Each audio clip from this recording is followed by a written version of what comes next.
¿Cómo estuvo la Larrañaga en la campaña de ayer? Alfredo, vos que no dijiste nada todavía de nada. No, yo estoy preocupado por el gas porque yo soy usuario de gas y no entiendo por qué la gente no usa el gas. Es fantástico, pero bueno, es otro tema. Por suerte, por ahora seguimos con gas. ¿Te sorprendió en la cadena o dijo lo que esperabas, No, algo dijo nuevo? lo que esperaba, me pareció aburrida, como toda cadena, 10 minutos hablando con algunas, es decir, y vuelvo a repetir, me parece que estuvo mal planteado el hecho que se le dieran ayer. Estamos a 3 meses casi de que sean las elecciones, ¿no? Es en octubre cuando se vota.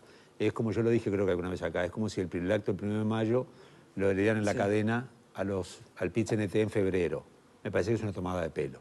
Yo creo que tendría que haberse dado mucho más cerca y aparte pegado con el que está en contra, ¿no? Cosa que no haya ningún tipo de... Que me parece que está bien que... Se la otorgaron para el próximo... Repasemos. 7 días exactamente. No, ¿ya se sabe quién va a ser? No sé si están poniéndose de acuerdo. Vamos a repasar, a ver, lo que para Alfredo fue un poco aburrido, a ver si para los demás coinciden. A ver.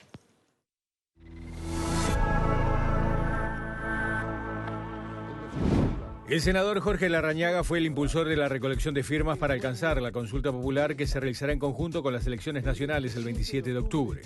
Larrañaga defendió su propuesta de 4 puntos concretos, resaltando que es una iniciativa para proteger los derechos humanos de los ciudadanos. Tenga claro, esta reforma no limita ningún derecho, no es regresiva, protege los derechos humanos de los habitantes de la República. La reforma que proponemos es la forma de luchar contra la delincuencia y contra los que debiendo combatirla no lo han hecho.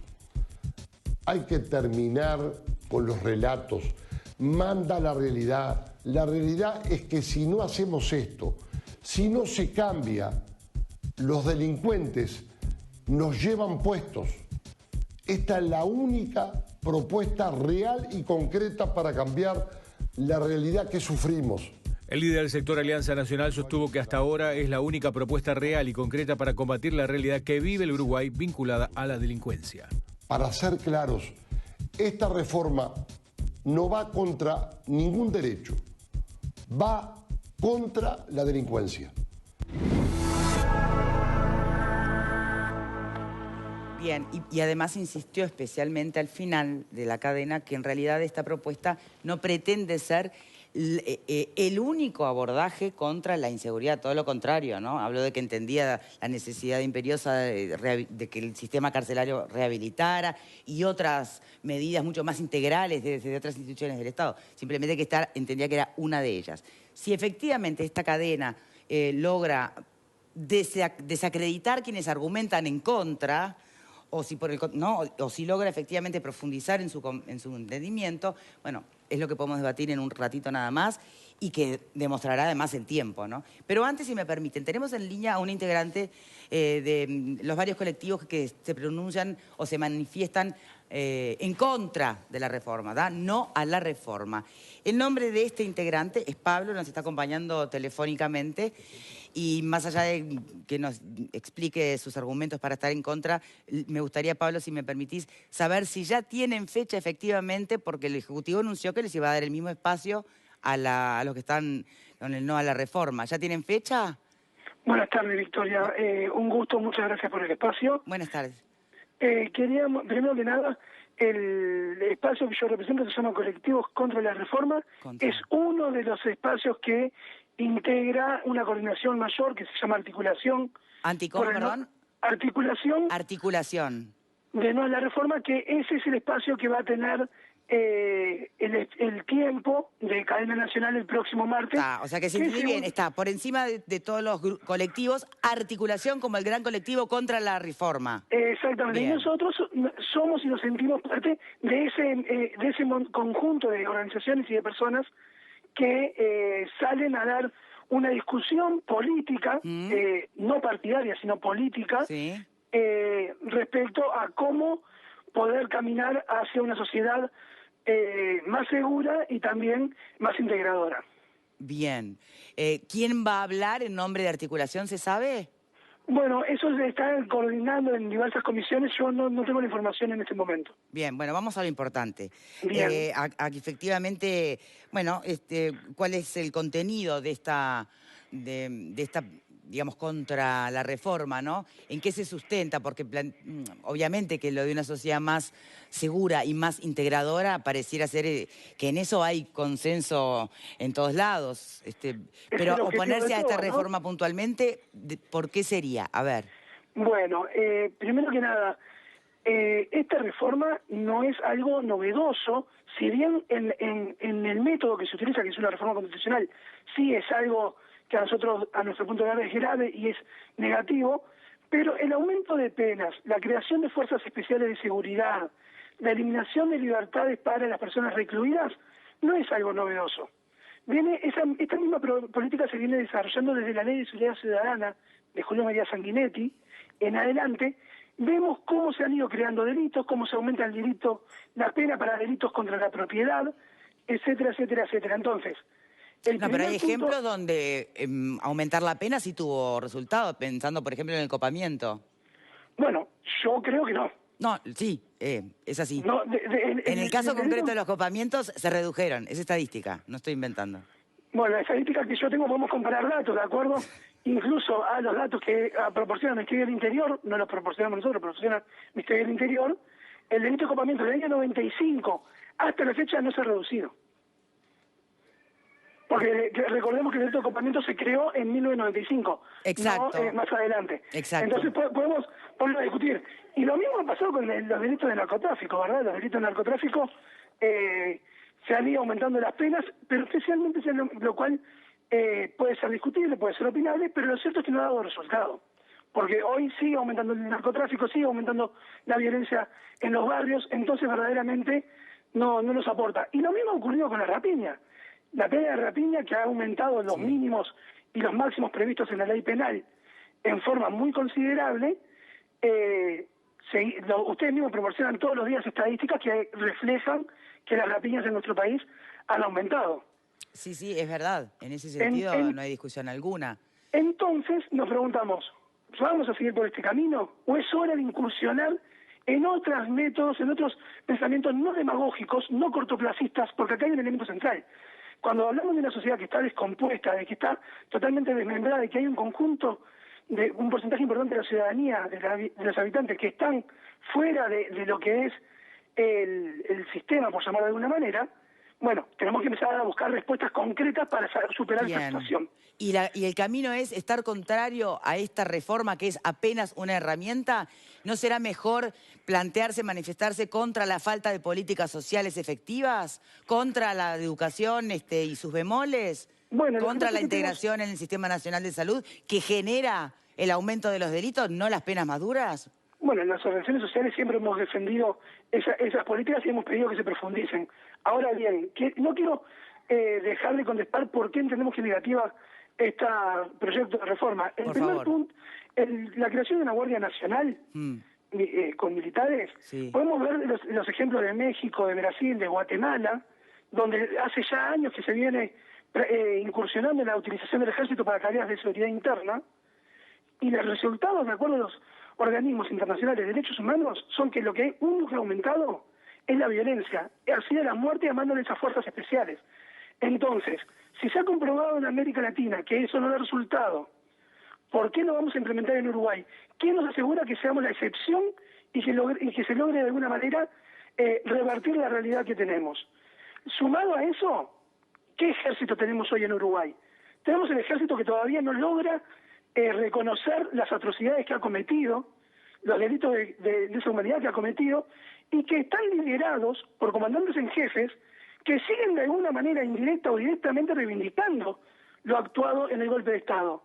Porque lamentablemente esa es la realidad. Tenemos un ejército donde en el CALEN, que es el Centro de Altos Estudios Militares, sigue teniendo en sus filas docentes que fueron denunciados por las organizaciones de derechos humanos por cometer delitos de la dictadura. Ese es el ejército que tenemos hoy. O sea que de verdad ustedes creen que está el riesgo bien latente de que volvamos a caer en dictadura en caso de que efectivamente los militares se sumen a la seguridad nacional. Yo no dije eso. Yo dije que ese es el ejército que tenemos hoy. Es el ejército que está denunciado internacionalmente por violaciones a los derechos humanos en las tareas de paz de la ONU. También es el ejército que ha colaborado mucho en las mismas tareas de paz de la ONU. Bueno, lo que pasa es que cuando vos escuchás las denuncias que se presentan por los mismos derechos humanos de Congo y de Haití, vemos que esos mismos militares también cometen delitos contra las personas. Entonces, la pregunta es... El punto es que no hay nadie que no sea vulnerable a terminar siendo violento, digamos. El punto es, teniendo esos antecedentes de este ejército, ¿lo queremos tener en nuestras calles? Esa es la pregunta. La respuesta para nosotros es Pero para, desde ese absolutamente lugar, rotunda. ¿por qué no preguntarse si queremos tener ejército también? Bueno, es un debate que no rehusamos para nada. Bueno, podemos discutirlo profundamente. Me parece que no es el objetivo de argumentar en esta campaña, no lo planteamos así. Lo que nos planteamos es fundamentar por qué estamos en contra de que el ejército, que es este ejército, no es otro... El mismo que trabaja y ayuda a gente en los momentos de emergencia, ¿no? En nuestro país. Sí, como El mismo que también mantiene la seguridad cuando hay inundaciones y evitan que los demás se roben las cosas de los otros. Bueno, yo no tengo la misma visión que vos y podemos discrepar, ¿no? me parece legítimo. Pero si trabaja el Sistema Nacional de Emergencias con ellos. Bueno, podemos, por eso te digo... Pero a nosotros ver, que- hablemos de hechos, no de visiones. No, hablemos de hechos. Hablemos que hay un 15%, perdón, hay el 60% de los delitos de violencia basada en género que son cometidos por personas que integran las fuerzas de seguridad de nuestro país. Es un dato estadístico. ¿Cómo repetímelo, a ver, perdón? Claro, 60% de los delitos que se cometen basados en violencia basada en género son los victimarios son integrantes o ex integrantes de las fuerzas de seguridad. ¿60%? Sí. Entonces, por eso le digo, si querés, podemos ir un día a... Pero eso al remite estudio a... y- Pero a ver. estudio y Ese presentar- es y un error presentar en lo los que documentos. justamente... Perdona, Pablo, pero ese es un error en el que justamente no hay que caer. Porque Bueno, la violencia de Victoria, género se sustenta Victoria, en otro perdóname. terreno. Bueno, En está otro bien. terreno. No en el que si sos militar o policía. Bueno, pero si Se tenemos sustenta en que- otro lado. No sé no tengo claro el dato de cuánto representa en el mundo del trabajo las personas que desarrollan actividades de seguridad de Fuerzas Armadas y Ministerio del Interior. Pero supongamos que son un 15% por decir algo disparatado. Ahora, si resulta que el 60% de quienes son victimarios en delitos basados en violencia en género, bueno, parece que estas personas son verdaderamente un peligro para la sociedad. Entonces Ese es eliminemos el cuerpo policial. Con Yo tu creo criterio que- no estoy yo creo- entendiendo yo creo mucho que- cuál es la bueno, lógica. La lógica es que tú estás debatiendo conmigo en lugar de escucharme. Esa es la lógica que estás planteando y me parece razonable. Pablo, perdón. Me parece legítimo. Justamente si te rebato es porque te escuché, si no, no te estaría rebatiendo. Claro, pero como periodista me parece que tenés que escuchar y podés hacer cuestionamientos, pero no ponerte a debatir, porque si no, si nos convocan al estudio, presentamos documentación arriba de la mesa y damos el debate que hay que dar en términos de debate, no en términos de entrevista. Bueno, perdón, Pablo. El término lo elijo yo. Si te gusta bien y si no, no me atiendas. parece fantástico, ¿Ah? por eso digo.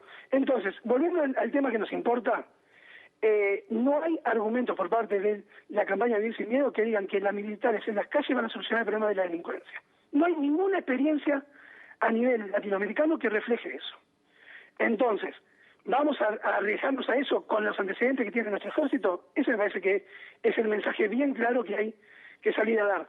Respecto a los allanamientos nocturnos, hay una nota que se realizó en el portal Ecos al juez Jorge Reyes, presidente de la Asociación de Magistrados, y según recoge la nota periodística, varios fiscales también fueron entrevistados y todos afirmaron una sola cosa, que lo que va a lograr con los allanamientos nocturnos es la disminución de garantía de las personas que sean allanadas y que no se refleja que pueda haber un cambio en las políticas de solución del tema del narcotráfico. Eso lo ha expresado, bueno, insistir, el doctor Jorge Reyes, que fue un juez penal durante mucho tiempo y hoy es presidente de la Asociación de Magistrados.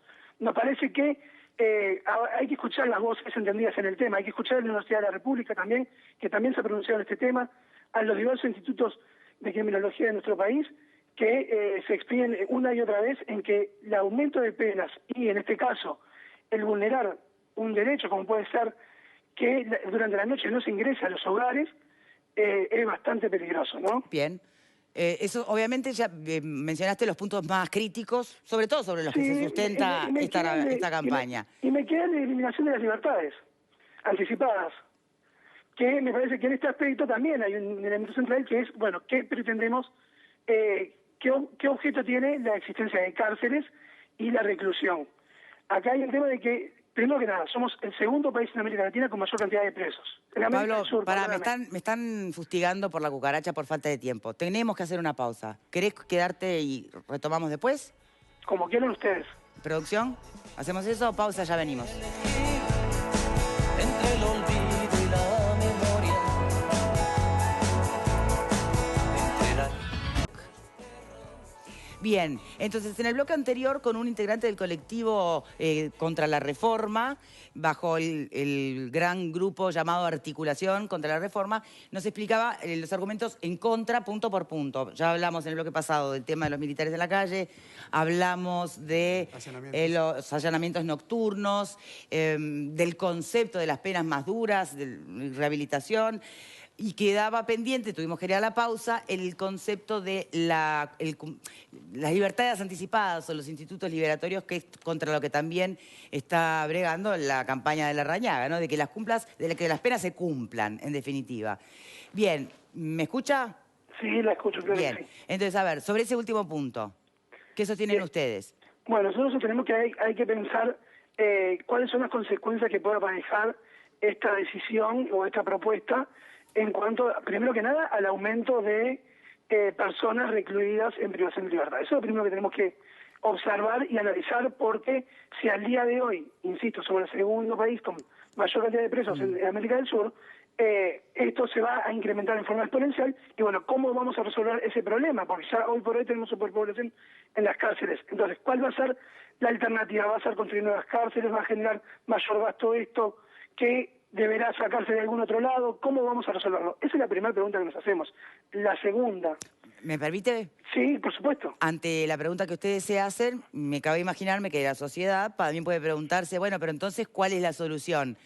¿Que no vayan a la cárcel y queden amenazantes como potenciales peligros para todos los demás? ¿Porque no hay lugar en la cárcel? Hay un pequeño dato de que a nosotros nos parece que hay que seguirlo manejando, que es cuál es verdaderamente las posibilidades de resocialización, reeducación en las cárceles hoy.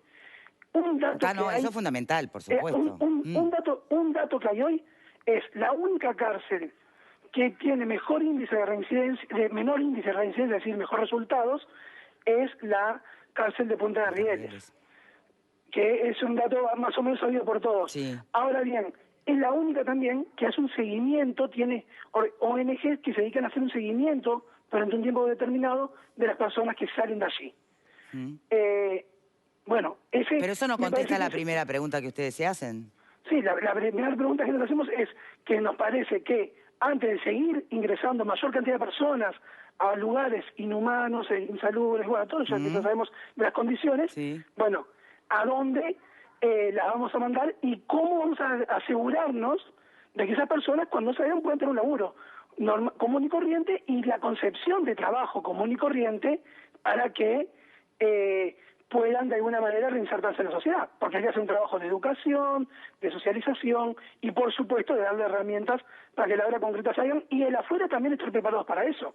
Porque tenemos un problema así, ¿no?, de que cuando salgan, si nosotros seguimos viéndolos como personas peligrosas, no les vamos a dar ninguna respuesta y ninguna solución a este tema. Bien, pero y ahí también tenemos un problema nosotros. No, está clarísimo, pero eso es algo de lo que puede pensar todo el mundo, estando o no de acuerdo con la campaña de Vivir Sin Miedo, porque la campaña lo único que propone es que las penas se cumplan, no aumentarlas y no mandar más gente a la cárcel. Dice, el que ya está con condena, que cumpla la pena.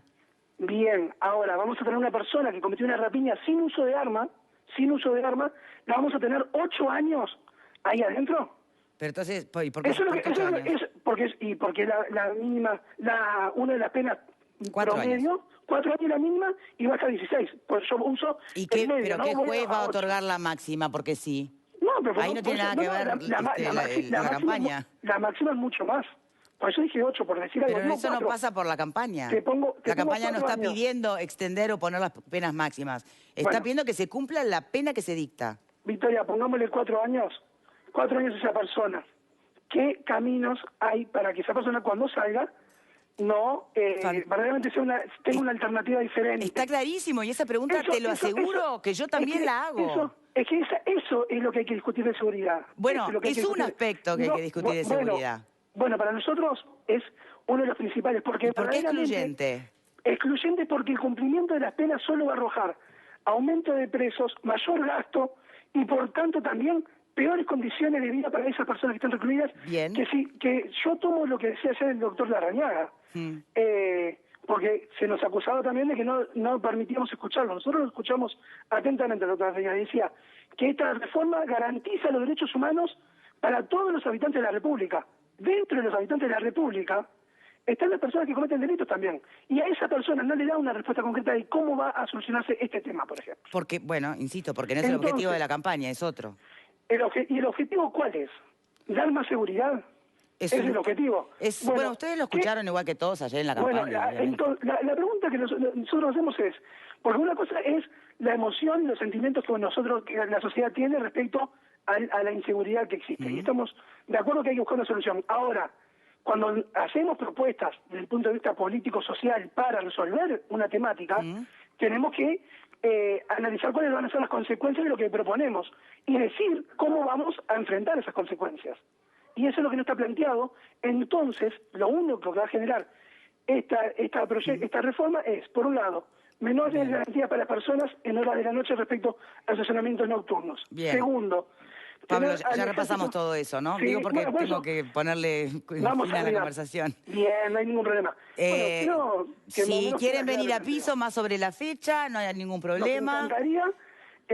Llevamos incluso los documentos que acreditan lo que afirmamos, porque sé que a veces cuando uno tira datos suenan a diferentes, y bueno, podemos ir y contrastarlos con ustedes.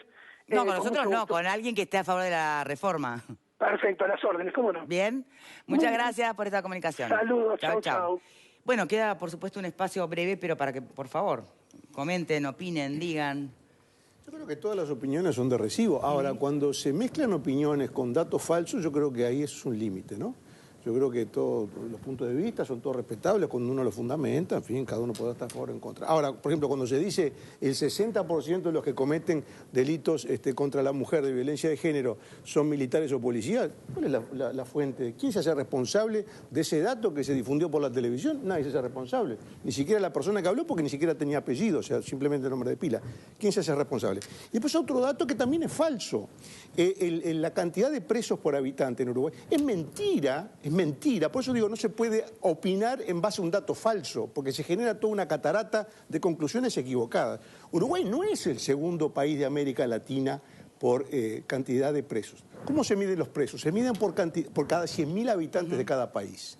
Uruguay está en el número 34 a nivel mundial. Y en América, de Estados Unidos para abajo, hay 7 u 8 países antes que Uruguay. En el lugar número 2 está El Salvador, está Cuba. ¿Saben cuánto tiene Cuba? Que se ve que no hay problema de seguridad en Cuba, de inseguridad. 510 presos por cada 100.000 habitantes. La Organización Internacional de Estudios sobre Prisiones. Un organismo internacional acreditado, reconocido por organismos internacionales. Por eso te pregunto, está bueno dar la fuente. Bueno, lo estoy leyendo acá. Está bien, perfecto. Lo iba a decir al final, pero está bien que tú me interrumpiste para decir eso. Después, Bahamas, Grenada, Panamá, que tiene 402, Costa Rica, Igual Belice. quedó claro Entonces, el es punto, falso, Graciano. es mentira que Uruguay tiene el segundo lugar. Uruguay tiene 295 presos cada 100.000 habitantes y si comparamos con otros países, estamos en la mitad por lo menos. Bien, de este lado... Se ha hablado mucho de este tema. Yo lo que voy a agregar es que con respecto a la conformación de cuerpos de seguridad es donde yo así tengo, digamos, la mayor interrogante, sobre todo porque el senador Larrañaga continúa hablando de la conformación de los cuerpos de paso, los cascos azules uruguayos, Sí. cuando en realidad ellos no cumplen tareas policiales, están muy lejos los cascos azules de cumplir tareas policiales. De hecho, cuando trabajan bajo un articulado de Naciones Unidas, están en condiciones de disparar cuando reciben un ataque. O sea que por allí eso no me cierra. Lo otro que tampoco me cierra es la, digamos, condicionante que han manejado los sindicatos policiales con respecto al accionar de un cuerpo diferente integrado por militares y también porque he hablado con algunos militares en actividad, como fuente reservada, Que donde no también me quieren. manifiestan sus Rechazo a la dudas idea, digamos, sí. y cierto rechazo a esta idea. Empezando por Manini, que está en contra. ¿Sí? Yo estoy en contra de la reforma que está impulsando Larrañaga, creo que lo he dicho varias veces. Me parece que no va a solucionar nada y aparte no me gusta cambiar la Constitución puntualmente con parches. Ahora, un consejo, si la campaña de articulación, lo hablábamos en la pausa, va a usar como vocero a Pablo sin apellido, me parece que lo que van a lograr es que de las 400.000 firmas que lograron van a lograr más votos. Por favor, cambien el vocero, pongan a alguien un poquito más sólido en este tema, ¿no? Porque lo que dijo del 60%, de lo que acaba de decir Pascal, el 60% de la violencia de género que hay en Uruguay, producto de militares o policías, me parece que es un poquito irracional y aparte, en ese caso, hay que abolir todos los cuerpos represivos porque son todos malos. A ver, no sean señores, malos. yo lo que propongo es poder extender esto más en profundidad y con alguien en piso, efectivamente. Una cosita nada más. Bien breve, por favor, Ele. Ya volveré. Yo estoy en contra de la reforma, sí, pero las palabras de Pablo no me representan, entonces me gustaría en algún momento, cuando tengamos tiempo, decir las palabras por las cuales yo estoy en contra de la reforma, dar los argumentos por los cuales estoy en contra de la reforma. No te representa. Que no son los de Pablo, o sea, que en alguna parte tienen que ver con cosas que empezó a decir Pablo sin apellido, pero después mezcló temas que no tienen nada que ver. El origen o la historia de las Fuerzas Armadas no tienen nada que ver con que se conforme una fuerza, o sea, cualquier Fuerza Armada de cualquier país, para mí no debería conformar una fuerza especial para tareas de seguridad pública. Entonces, cuando él empezó a hablar de la historial de nuestras Fuerzas Armadas, no tiene nada que ver con este tema y me parece que nos estamos desviando de la conversación y no estamos hablando de lo que realmente tenemos que hablar y coincido totalmente con Alfredo de que con estas vocerías estamos en problemas, los que estamos en contra de la reforma.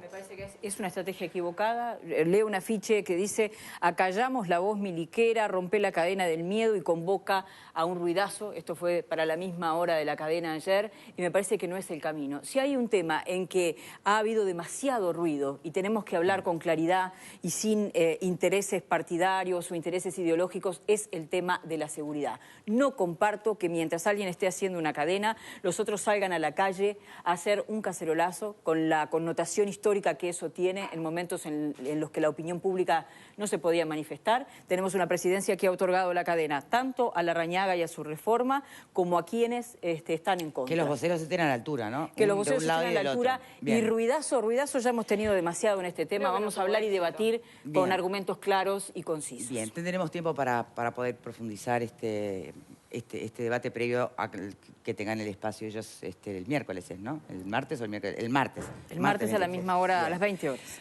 Bueno, muy